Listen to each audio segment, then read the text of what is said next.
My name is Warvis Gilmore. I'm a student ambassador at Student Life and Leadership, and I would like to welcome you to Sleep and Wellness Forum. How is everyone doing today? That's it? Come on. Pathetic. Come on. How you doing? How's everybody doing today? Sleep deprived. That's what it sounds like. So that good thing you're here. Don't make me make you do air squats. He will, please. I don't want to be part of that. But anyway, I'd like to introduce to you all the panelists we have here. We have Erica Wager. Wave your hand to the people. We have Jason Martinez to my right. Wave your hand to the people. And of course, we cannot forget Lyle Bartelt. How you doing, Bartelt? Now I'll go through the introductions of each panelist, and then after that, we'll let the panelists go through their little presentations, and you guys will be able to ask questions before, after, even during. Just we'll find a way to make the flow work. Is that good with everybody? Oh, and I will be passing the mic to you guys, so if you have a question, I will sprint to you. Okay, well, let's start. Erica Wager is a psychology faculty at Straight Mountain Community College. She's recently finished work as a graduate student in Cognition and Neural Systems program in the Department of Psychology at the University of Arizona. Go Wildcats. Her research interests include educational outcomes of community college students in various learning environments, sleep and visual attentional cognition. Erica has also studied how young adults can counteract the effects of insufficient sleep on attention, e.g. while drowsy driving. Oh, that's interesting. And she's used behavioral and neuroimaging fMRI techniques in research under the mentorships of Dr. Paige Scalf in the Visual Cognition Lab and Dr. Richards Butzin, okay, in the Sleep Research Lab at the University of Arizona. Finally, Erica is a co-advisor for the Psychology Club, Phi Psi Beta, and PTK Honors Society. Now let's get to Jason Martinez. Jason Zapata Martinez has worked in several student services areas in Maricopa Community Colleges since 1991. Okay, you're a veteran. Nice, nice. Hey, that's a nice way of putting it. Hey, you're wise. Thank you for being here. Jason has received his Bachelor of Arts in social psychology and his master's in counseling psychology from Arizona State University. Go Sun Devils. He has worked in areas of counseling, career development, advisement, assessment, recruitment/retention, multicultural training, and student affairs. He has served as a co-chair for Maricopa Minority Male Task Force, okay, created program for minority male students. Jason has presented locally and nationally on topics of racial identity development theory and how it applies to biracial or multiracial identity. Jason is currently the faculty chair of the EMCC Counseling Division. Thank you, thank you, thank you. Now let's get to Lyle. Lyle has been a wellness fitness supervisor at Straight Mountain since 2000. Okay, you're a little bit old too, just a little bit. Previously, he's worked in the corporate fitness managing on the site fitness centers and providing consulting services for varied clients as Allied Signal, Motorola, Premier Construction, and Transamerica Real Estate Services. Lyle has been on exercise specialist. Exercise specialist for program manager and wellness educator since 1983. Oh, ooh, okay. Ooh. Woo! He has been coaching or training fitness or sports since 1976. Oh man. Oh no, man. I'm so surprised by this right now. I wrote the bio. At EMCC, Lyle is responsible for employee wellness, student wellness, and credit physical education classes. His academic interests include the effects on well-being and academic performance of exercise, general physical activity, sleep, nutrition, stress resiliency, and substance abuse/abuse. Now, Erica, would you please start for the people? Absolutely. Welcome, everybody. So real quick, I just want to ask, how many of you feel completely rested, so energetic, perfect amount of sleep last night? Okay, so that's why you're here, right? Okay, so maybe 5 people raised their hand of the probably 100 or so people in here right now. So sleep is really important, right? We spend about a third of our life doing it. it hopefully means something, or else we're wasting a lot of our time sleeping, right? So there are a couple theories about why we sleep, recuperation, that it evolutionarily evolved over time. If you're curious, you're welcome to ask me some questions about some of those theories. One thing is that all mammals and most other animals sleep. So we know it's important. There's a big range, you know. Some animals sleep 20 hours a day. Some animals sleep 2 hours a day. Humans are right kind of in the middle, 8 to 10 hours a day. So we know it's important. There are 5 stages of sleep. Who knew that already coming in? Okay, nice. So there is the first stage of sleep, it's our lightest sleep. Who's ever experienced that sensation when you're starting to fall asleep and it feels like you're falling? Right? Okay. So that's really common. That happens in stage 1. It's called a myoclonia. This thing that's happening when you're starting to fall asleep. So stage 1 sleep, it's helpful because we're starting to fall asleep, but it's not actually that restful. We need to go into the further stages of sleep to get restful. Stage 2, little bit more restful. It's after, 15, 20 minutes. We're starting to get a little more rest. Stages 3 and 4, that's our restful sleep. We call that deep sleep. We don't get into that until, 45 minutes into sleep. So if you think that taking naps will make up for losing sleep, that doesn't always work, right? Because we don't necessarily get into those nice, restful sleep stages if we're sleeping for only 15, 20 minutes. And that's where the body repairs itself. That's where we're actually starting to fix things. That's also when the brain, you can see in brain waves when you're measuring sleep, you can see the brain waves, they kind of go into this really cool like autopilot. Like everything that's going on in our brain kind of goes into autopilot and we get really restful. We're not having to think too hard in that stage, which is good because y'all are students, you know how long it takes or how much work it takes to work during the day. There's a lot going on. So slow wave sleep is what we generally call it. Slow wave sleep. So she asked what the term for that stage of sleep is called, and the types of brain waves that are happening. So generally, you get some delta waves. Those are the big rolling waves, and it's called slow wave sleep. Yeah. Then the 5th one, also very, very important, is REM sleep. REM sleep is when you have all those crazy dreams. Okay, those are when you're having all those weird dreams, that weird stuff that's going on. They're really vivid, they're really colorful, they have, a lot going on in your mind. That happens in REM sleep. Who's ever experienced waking up and not being able to move? Getting real scared when that happens. Okay, that's really common. That's called sleep paralysis. That happens because of REM sleep. So REM sleep, the REM stands for rapid eye movements. Our eyes are shooting back and forth really fast, and we're dreaming. And the reason that we don't act out our dreams is because our muscles become paralyzed. It's called muscle atonia. And so if you think about it, that's a good thing, right? We don't want to act out our dreams. That would be scary. How many of you have flown in dreams? How many of you fight people in dreams, right? You don't want to act that out. You do not want to act that out. So you want that muscle atonia. You want your body to become paralyzed. The scary thing that can happen, though, is if your brain wakes up before your body does.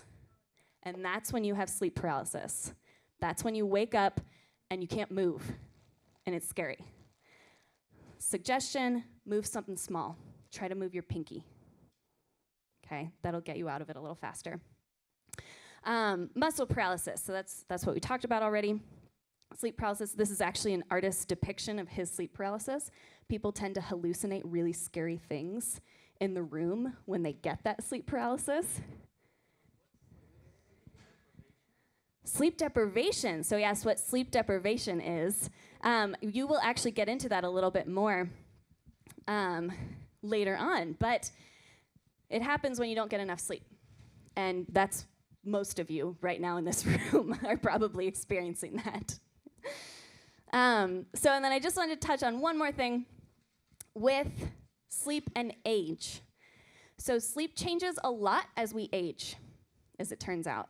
So newborns get the most sleep, although if you've been parents, you know that it's not always good sleep, right? They're waking up a lot, but they get the most.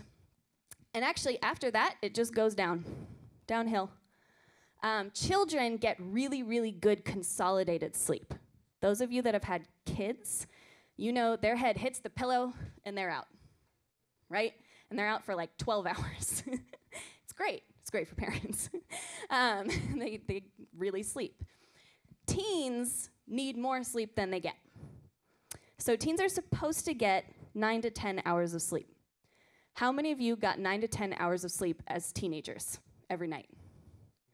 Exactly. Okay, so about 2 people. Good, that's awesome, awesome. But again, hopefully there's more. As we age, we need less sleep. You need more consistent sleep. Dr. Martinez will speak to that. And when you get to older adulthood, this is what I call life's cruelest joke. You're finally old enough, you're retired, you have time to sleep, and your body's like, nah, you don't get to sleep. I'm not gonna let you sleep well. You have to wake up all the time, you have to go to the bathroom, you can't stay sleeping, you're in pain. No, sorry, you finally have time in your life to sleep, and now your body's like, nah, I don't need that much sleep, I'm fine.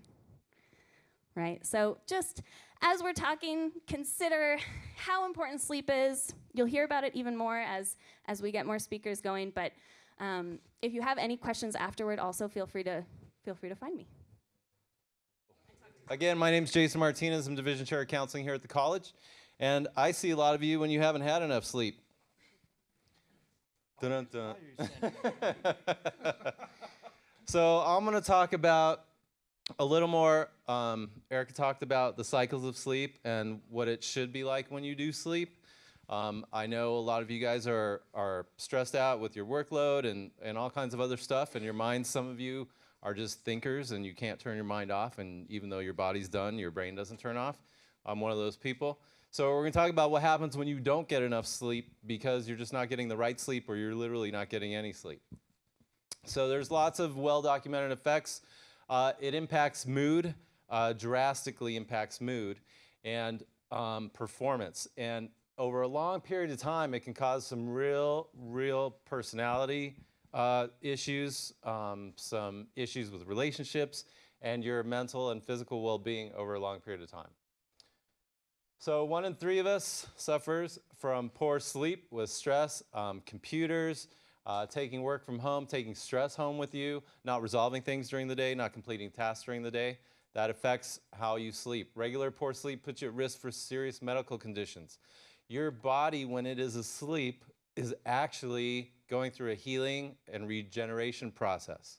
So when you don't do that for your body, you begin to feel the effects the next day, into the next week, et cetera, et cetera. Your cells are rebuilding themselves. Your immune system is rebooting. You're healing stuff. Your body's burning up fat and calories and cholesterol and all other kinds of stuff while you're sleeping. If any of you have little kids that have gone through massive growth spurts, you can tell when it's about to happen because they literally go to sleep at like 4 in the afternoon and come out like 2 days later and 2 inches taller. It happens. That's what your body is doing. It is regenerating. It is healing. It is getting rid of all the negative, and it's preparing itself for the next day. So when you don't do it, you're really putting yourself at a disadvantage. Memory issues. How many of you are taking 12 or more credits? So you have some stuff to remember, right? You got to pass some tests, got to remember some concepts, those kinds of things. Lack of sleep negatively impacts your ability to remember and process information. Mood changes. You become moody, emotional, short-tempered, and long-term fatigue and sleep deprivation can cause anxiety and depression in people.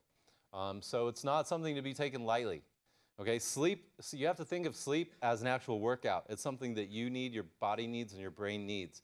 So if you're not making time for it, and you're making time for everything else in your life, you're putting yourself at a serious disadvantage, disadvantage psychologically and physically. It's trouble with concentration and critical thinking. It affects your class performance. It affects your performance at work. And it puts you at greater risk for injury in your general everyday stuff. Think about how many car accidents are caused by people just falling asleep at the wheel. How many times have you driven somewhere late at night and you start to, I need to turn the radio up, open the windows so I can try to make it home. How many of you done that 4, 5, 6 o'clock in the morning coming to school because you didn't sleep the night before, trying to stay awake on the way to school?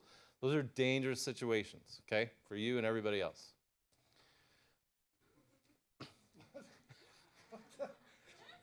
The caption says, shout out to this girl in my math class. You're doing it right.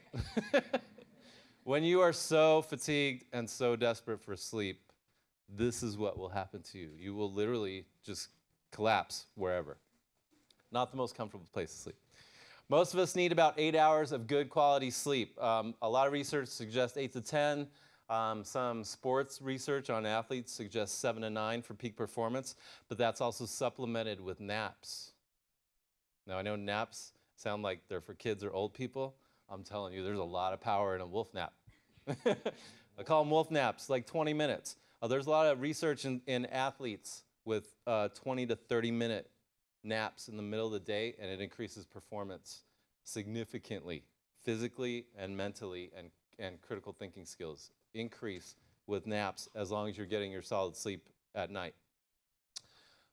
What matters is that you find out how much sleep you need, and then you have to try to achieve it. How many of you have gone through a routine and it didn't really work out, so you changed the routine and you got some better results? Like a workout routine, a study routine, anything, right? Sleep is the same thing. It's probably the thing you're paying the least attention to in terms of looking at it like a process and trying to change the beginning and the end process. So think about setting a constant time to go to sleep every night, okay? If your schedule varies during the week, you're going to have some challenges, but if you can dedicate 4 to 5, 6 days where you're hitting the bed at the same time every day, it'll eventually create a habit and train your body to respond better. If you wake up tired and spend the day longing for a chance to go back to sleep, that's your first sign that you didn't do it right. You need more practice. You need to start making a routine out of your sleep. And if you seem to catch every cold and flu, some of you guys catch everything that goes around. You can't catch a break. I'm always sick. I'm always sick. It's because you're not sleeping. That's probably one of the contributing factors is you're not getting enough deep sleep or you're not getting enough total sleep. Because again, your body's going through a regeneration process when it sleeps. It's rebooting. It's healing itself. So, what happens if I don't get enough sleep? You become famous. If you have not seen this guy, this went all over the web not too long ago. He was new on the job, so a little stressed, not enough sleep. He's in a static position at work. How many of you fall asleep in class? Don't lie. I see it. Every time I do one of these things, I look in the audience and I can see people doing this, right? If that happens to you, it happens to me in meetings because I'm old.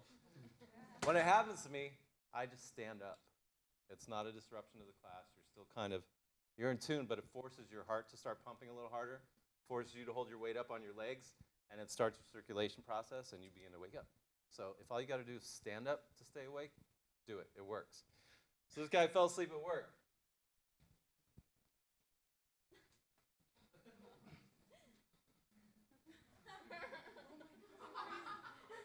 They did the face swap on him and put it all over the world. I bet you he never falls asleep at work again. So, this is based off some research from UC in San Francisco, some athlete studies. They worked with amateur and professional athletes and compared it to the general population, and they found a lot of similarities. You need to sleep at regular times. It increases your performance during the day. It increases your concentration throughout the day. And it creates a pattern where you have more free time, more downtime later on in your days, okay? Make sure you wind down. How many of you fall asleep with the phone in your hand? That is so toxic for you. Toxic, toxic. You need to actually detach from any type of communication or stimulus for a little period of time, like 30 minutes to an hour before you actually close your eyes and try to shut your brain off. Because a lot of it, sometimes you guys are involved in communication, conversations, and those trigger emotions and conclusions and questions, and you have to turn all that off like an hour or so before you go to sleep, or it's going to continue spinning. Make your bedroom sleep friendly. No light.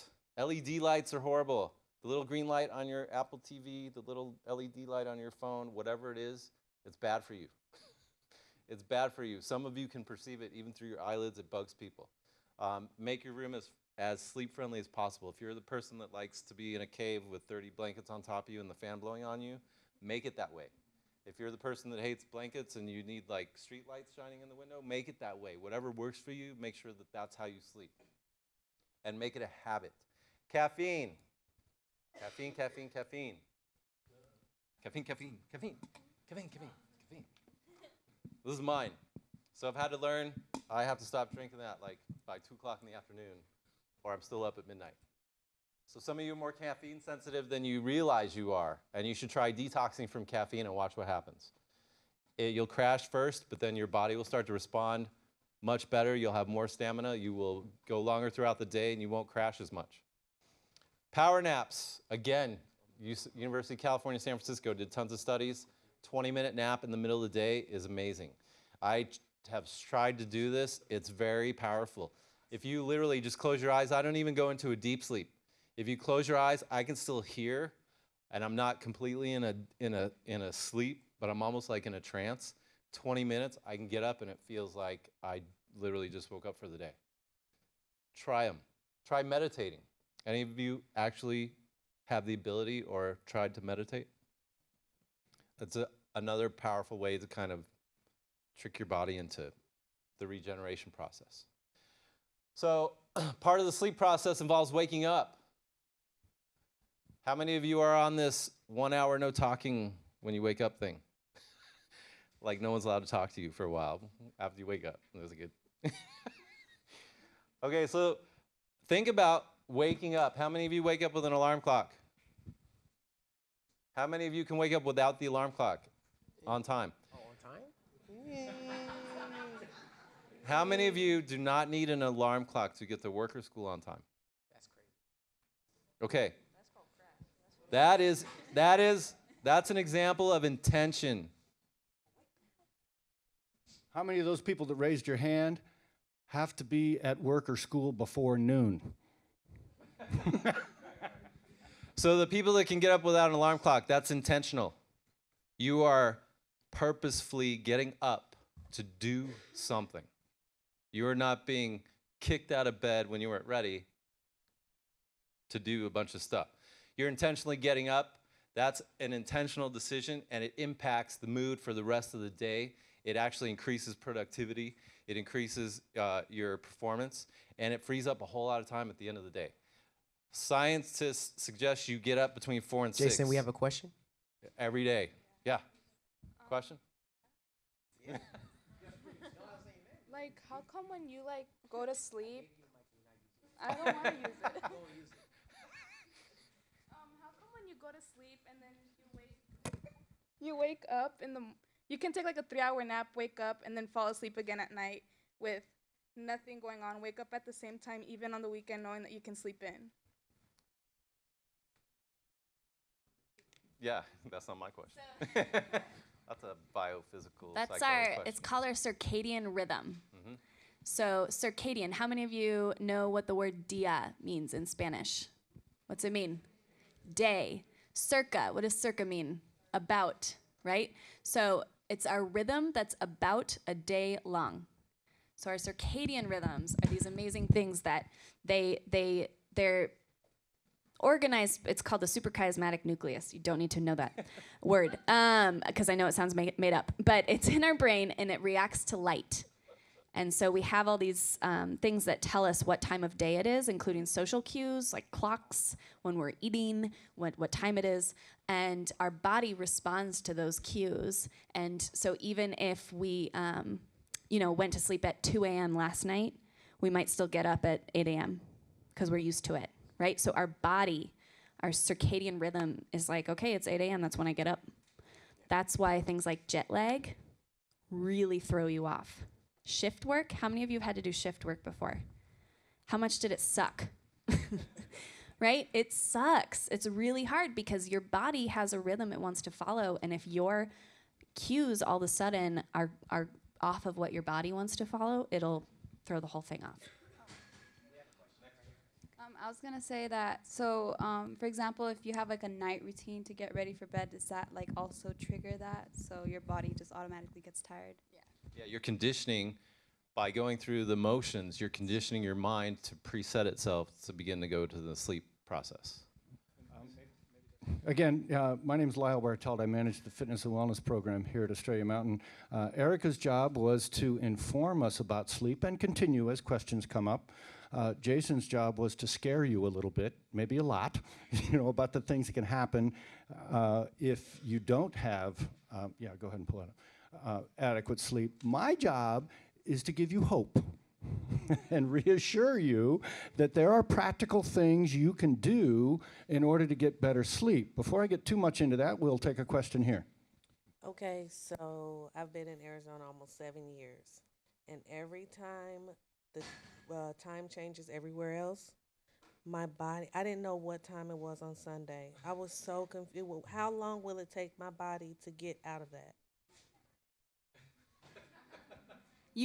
Hi. Usually it takes less than a year, but everyone's different. And there are individual differences in how we respond to circadian changes like that. So that's why some people, when they travel to, 6 hours ahead of time, they just do not readjust to that new time, right? So they will have jet lag their entire trip. And some people, it's like, well, I just needed a nap and I'm good. Right? And you're like, I hate you. How did you do that? So it's just individual differences. So it should usually adjust within a year, but you said you've been here 7 years? Yeah, so it sounds like your body is like, no, the clocks are changing. I'm used to that. What about people whose like circadian rhythms are naturally in tune to like being awake in the afternoon? Because that's how I've always been. I'm always awake at afternoon. Even if I wake up in the morning, which I have been for the past like 18 years of my life, I still just like can't get up in the morning. Like I still just like I have to get up at the noontime, otherwise I can't function. So like, is it just gonna stay like that? Can I ask you a question? You don't need to answer. Are you still a teenager? So that's your circadian rhythm. That is your natural circadian rhythm. Teens are phase delayed, meaning they want to go to bed late and wake up late. What completely goes against that when you're a teenager? School and society. Society is so biased toward night owls. Don't even get me started. I'm a night owl, and it's better to be a morning lark in this world. There are ways, and you might talk about them. Yeah. The first thing I'm going to mention, though, because this is a great illustration of this. Look at how many people are here to learn about how to sleep better. This is typical.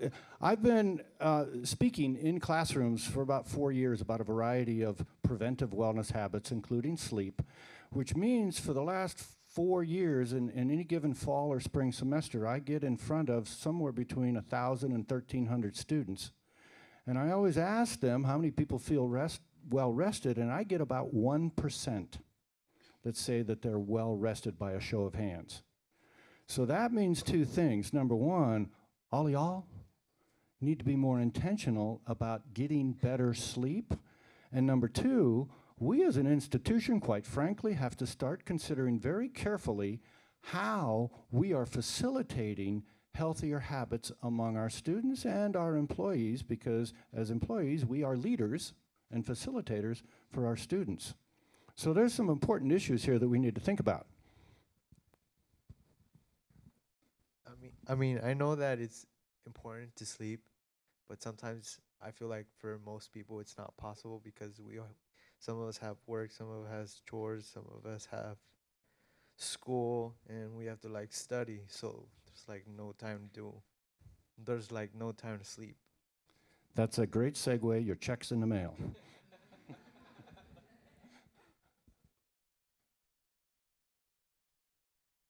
There are things that you can do to be more intentional about improving the quality of your sleep. there are some issues, in what will work for you as an individual. So some of the things you've learned from Erica and Jason, if you can think about how that applies to you and make adjustments, good. I'm going to suggest some practical things that you can consider. And all of you should have, and if you're standing and you didn't get one of these, we have more copies. The full page sheet that you've got is a template that you can use to write what's called a SMART goal. It's just specific, measurable, achievable, results-focused, and has a time deadline. Okay? Think of that as your plan to do one thing, one behavior on a regular, weekly, daily basis that will improve your quality of rest. I'm going to suggest some, but we may revisit some of what Jason talked about, and Erica may have some other suggestions, but these will give you some ideas. Oh, yeah, I forgot I was going to have that up there. This is a SMART goal, okay? And part of the little 3-question survey at the end includes leaving your MEID so that we can email you if you choose to. I can email you an electronic version of this SMART goal template, but I also have a very simple spreadsheet that you can use. It's set up for 12 weeks, but you can keep repeat using it if you want to. You can use a very simple drop-down menu that says whether you achieved, approached, tried but didn't make, or blew off your SMART goal in any given week. If you are not intentional enough to record it somehow, in other words, if it's not written down, it didn't happen. So a big part of this event today is to encourage you to be very practical and purposeful in doing something to improve the quality of your sleep. Because what you're after here, and this is just one of the types of illustrations, what you're after here is improving that REM and deep sleep proportion. Those 5 cycles, you want to get a lot more of the cycles that give you much better rest and help you reformat biochemically your brain and get ready for the next day. And this is the first one. Yep, you're exactly right. All of y'all have got college and the entire rest of your life, and you figure there just is not time to sleep. So many of you, if you've taken a CPD 150 class, have done an assignment where you had to schedule virtually your entire life and figure out a way to schedule in 2 hours of study time for every hour you spend in class for each specific class you're taking. You quickly realize you've got, in a 12 credit hour semester, you've got 36 hours of work to do. Okay? And if you're working 20 hours a week and yada, yada, yada, pretty soon, what I'm going to suggest is you see if you can figure out how to squeeze a little bit of time out of a lot of things, or even simply rearrange time blocks to provide more extended periods of time to sleep. Make use of our counselors. They are a tremendous resource, and they will help you do things like schedule your life. Maybe that doesn't sound too appealing, but it can actually be helpful. Try to be awake in the daylight and asleep when it's dark. It's that simple. It's not easy. You may not have control of that because of a night job. You may be doing your studying at night because that's when you can get peace and quiet. Simple suggestion. Study in the evening, but cut it off early enough to go to bed early enough that you can get up early to finish your studying. It'll still be peaceful, trust me, because ain't nobody else going to be awake in the house that early.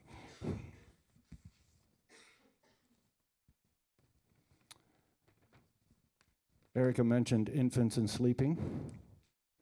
We never really outgrow some of the aspects of how an infant transitions to and sleeps.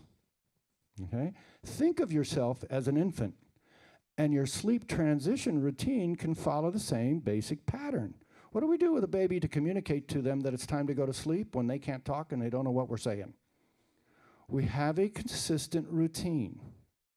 We rock them, feed them, bathe them, we read them a book, and it's the same dang book every night, and you get sick of it, okay? And yet you do it because the baby likes it, okay? And it's a consistent pattern, okay? So think of yourself that way and establish a very similar routine. It can also incorporate things like muscle relaxation exercises and deep, slowed breathing exercises, a variety of different things. But do it consistently within an hour or so of, each night when you want to go to bed, as much as you have control over it. Exercise plays a role. Almost anything vigorously physically active, it doesn't even have to be organized exercise, if you are physically fatigued at the end of your day, as opposed to just mentally, emotionally drained, you transition into those deeper stages of sleep more quickly and you stay there longer. So there are some practical things you can do that are also double dippers. Jason mentioned some substances. Caffeine can be a little confusing because you may be able to consume caffeine all day long and still fall asleep. That doesn't mean it's not affecting you. It can still be disrupting the quality of your sleep. Alcohol, I'm sure no one in here, with the exception of the employees, because I know they do, no, just kidding, knows that alcohol makes us drowsy. Okay? So we think it's a sleep aid. Problem is, disrupting the deeper stages of sleep. Nicotine affects the pleasure centers of our brain. It tends to relax us. People think it's a sleep aid. Problem is, it's disrupting sleep. Okay? There's a variety of over-the-counter and prescription medications that can disrupt our sleep. If you are taking medication on a regular basis, and you didn't raise your hand earlier, become a proactive patient. This is important for healthcare in general. So if you're not doing this already, start. Okay? Get online. Best thing to do, I think, is go to the manufacturer's website and read and find out if the medication you're taking may be disrupting sleep. Also, talk to your doctor and also talk to your pharmacist. Many times you'll get a little different perspective from those two professions. Be an informed patient and be engaged in your own health care. And if the medication you're taking could be disrupting your sleep and you didn't raise your hand earlier as well rested, then explore the alternatives. I'm not saying don't take it. You're taking it for a reason.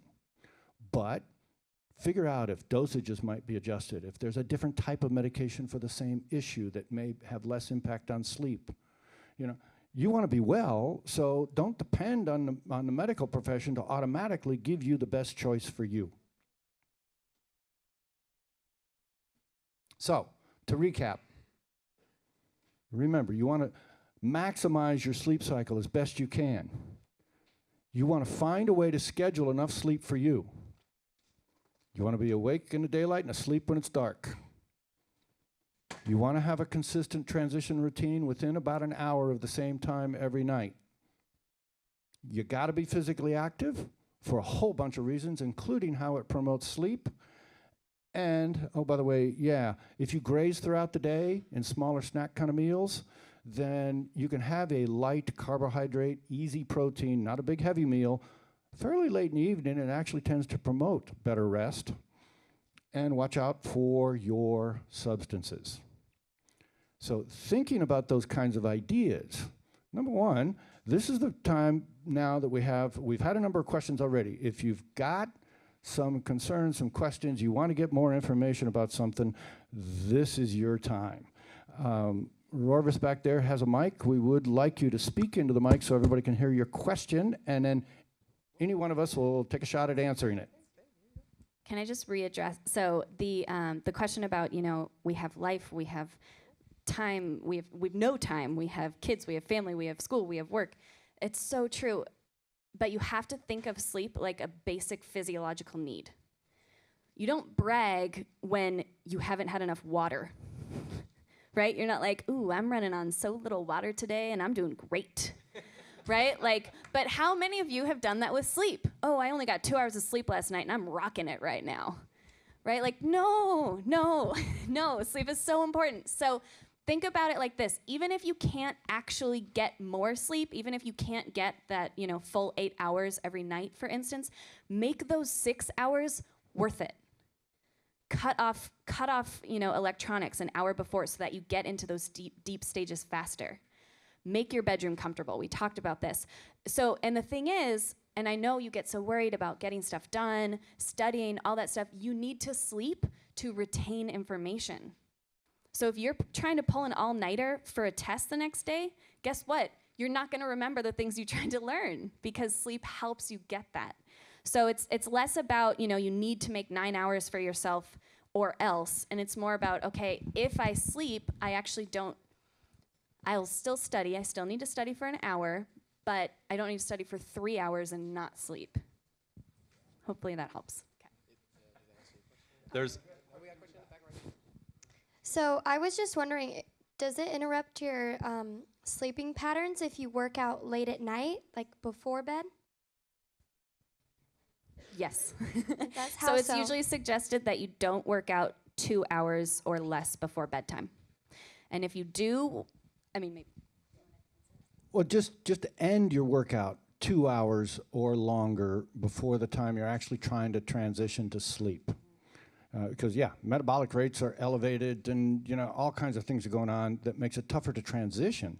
And I think, am I correct, it's also, even after you fall asleep, it takes a little longer to get into the deeper stages, right? Right. So I tend to act out in my sleep, and so is that still considered as the REM sleep? And if it is, am I getting a full night's rest? So by act out, do you mean sleep talking, sleepwalking kind of stuff? Or do you mean like this guy? Hold. Maybe your nightmares? So there is something called REM behavior disorder, where this guy, he is actually acting out a dream. You'll see him. So he doesn't have the muscle atonia we talked about, and he's dreaming that he's fighting someone. So he is acting out his dream, right? I'm guessing you're more talking about sleepwalking and sleep talking because REM behavior disorder is pretty uncommon. That actually means you might be in deep sleep. That's why kids do it so much, by the way, because kids get that really great deep sleep. They get such good sleep that they'll wet the bed and not know it because they're so deep in sleep. Or they'll sleep talk. They'll sleep talk and they don't know it, right? Or they'll sleepwalk. So you might be like sleepwalking, but a lot of adults continue sleepwalking and sleep talking into adulthood, as many of you have probably shared a room with someone who sleep talks into adulthood. So my guess is it's a parasomnia like that, just sleep talking, and you probably are still getting pretty well rested, if I had to guess. But it also depends how you're feeling during the day. Good. Right. So it is fairly normal for adults to keep that. Yeah. So whenever I eat something, I will always sort of like go into a food coma afterwards. It could be as small as like a little protein bar that I'll have throughout the day. But what's a good sort of, I don't know how to phrase this. Yeah, sort of like what's the best way to make sure that I don't fall asleep right after eating something, or is it even is it okay or not okay to eat something right before you go to sleep? So if it's mostly happening, so there's a myth that eating in the middle of the day makes you sleepy, and it's actually because your two different processes, your circadian process and a sleep drive, are intersecting, and you get this really low energy point right between the hours of like 1 p.m. and 3 p.m. People used to associate that with eating, like, oh, I ate and so now I'm tired. It's actually because right in that, it's called the trough, is when your two rhythms are the most sleepy. But to answer your question about, actually Lyle might be able to answer more about food, the type of food that makes you tired. I don't actually know that. The heavier the meal, basically, is the way to think about it. The more protein that's in there, the more fat that's in the meal. Even if it's a high sugar meal, can have more of a sedative effect. Just because we get so bogged down with that. The healthiest pattern of eating is actually, instead of 3 meals a day, 6, and they should be literally about half the size that you would normally eat into 3. You just split them up into 6, and it goes from early morning, mid-morning, roughly midday, another midday, mid-afternoon, and an evening meal. And those automatically become lighter meals. And if you really, every single time you eat, you're feeling that sedative effect, you could be a little more intentional about physical activity surrounding your eating. Obviously, if you're eating a lot, you don't want to have a lot of real vigorous physical activity, but plan on, a short walk to get your meal and then a short walk immediately after eating just to keep your metabolism up a little bit.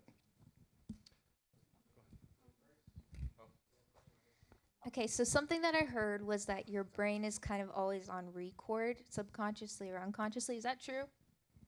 God, I hope In a more or less kind of sense? Like or when you're sleeping? Or do you mean all the time? all the time? All the time.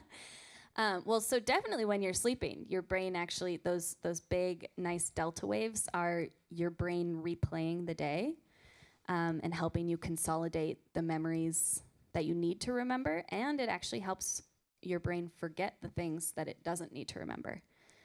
So we don't need to remember at exactly what time yesterday we ate breakfast, right? Unless that's relevant to something, and it shouldn't be. So it's actually good that we forget that stuff. Otherwise, our brain would be working too hard to remember things that aren't super relevant. So the brain during sleep does kind of go into this, recording of what happened during the day. But during REM sleep, when we're having those wild dreams, a lot of it's still activating things from previously, but not necessarily super recent. That's why you might have a dream about like your preschool, and you're like, whoa, what am I doing here?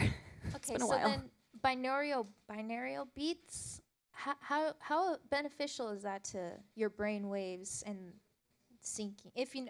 I don't know. Are you familiar with Binaural? Binaural. Mm-mm.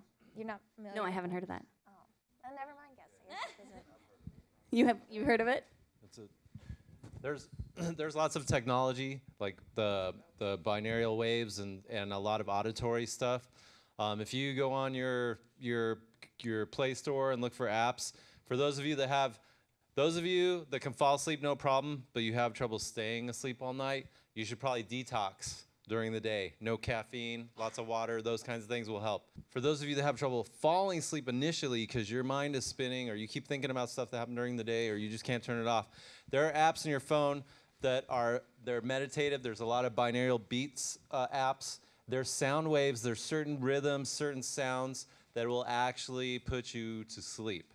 There are tons of apps that have meditative type music and light schemes that will help you fall asleep much quicker if you can't turn your brain off. And there's timers on them because you don't want to leave them on, because if it puts you to sleep, you leave it on too long, it's going to wake you back up. So you want it to be very finite. You want it to serve a purpose, and that's to turn your brain off and kind of hypnotize you into sleep. And then it needs to turn off, and then that way you will stay asleep longer. Those of you that fall asleep no problem, but wake up all night long, you need to detox.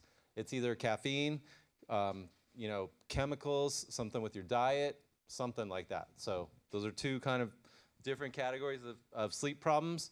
Those who can't fall asleep, but once they do, they stay asleep. And those who fall asleep like that, but then keep waking up and waking up and waking up. I have a question. Every now and then when I'm falling asleep, it's only when I'm falling asleep I hear a very loud noise that didn't happen. Happens to me all the time. I was going to ask you about it. It's like a shot or a door slamming or something. Or someone's shouting my name or something. That's very common, actually. It is. So You explain it. Oh, You're the so psychologist. it's part of the myoclonia that I was describing before, where the way some people experience it is an experience of falling. So that's a kind of cutaneous, sensational hallucination, but you can also have an auditory hallucination during the myoclonia. And so you experience the sensation of falling, but you could also experience a loud noise, someone yelling your name. So those are hypnagogic hallucinations. And it's actually really common, like Dr. Martinez was saying. So what if you have like changed your natural rhythms? So if cause I work overnight, so I don't get home till like 4, but then like this is my morning. I just woke up like an hour ago. Yeah. So like that's fine too, right? if it's okay, like if your body's okay. Oh, yeah. Yeah. So make whatever sleep schedule you have to follow consistent. That's the one thing that people suggest. Tends to be easier for younger adults to adjust back when they decide to be done with the shift work. So my best friend is an oncology nurse, and she was doing the night shift for 4 years. And she switched back 2 years ago. She was like, I'm not a vampire anymore. Yay. But so younger people tend to be able to shift back easier. It becomes more dangerous when you're an older adult. So you're fine. Keep it consistent, though. It's kind of similar, I guess, with what you just said about working the nights. But my husband works pretty much from, like 6 p.m. to 6 a.m., the night shift. And he's still having trouble sleeping during the day, and no one's home. You know, I take my kids to the sitter, and I am at school all day until I give him like at least 8 to 9 hours to sleep alone. And I come home and he looks exhausted. He's like, I got no sleep. So how does that kind of work? Is it because maybe his diet? Because could be diet, could be what he's intaking while he's at work. Could be what he's eating, drinking while he's at work prior to coming home. Okay. He probably needs the detox at work like 6 hours prior to. Okay. Could be the sleep environment. If he's a day sleeper, you need to make it like a cave. It needs to be soundproof, lightproof, et cetera, et cetera. He needs to make it a routine. Just like working out, it's not going to be fun at first, but once you get used to the routine and your body begins to adjust, it'll be easier. His body will expect it, and it'll happen quicker.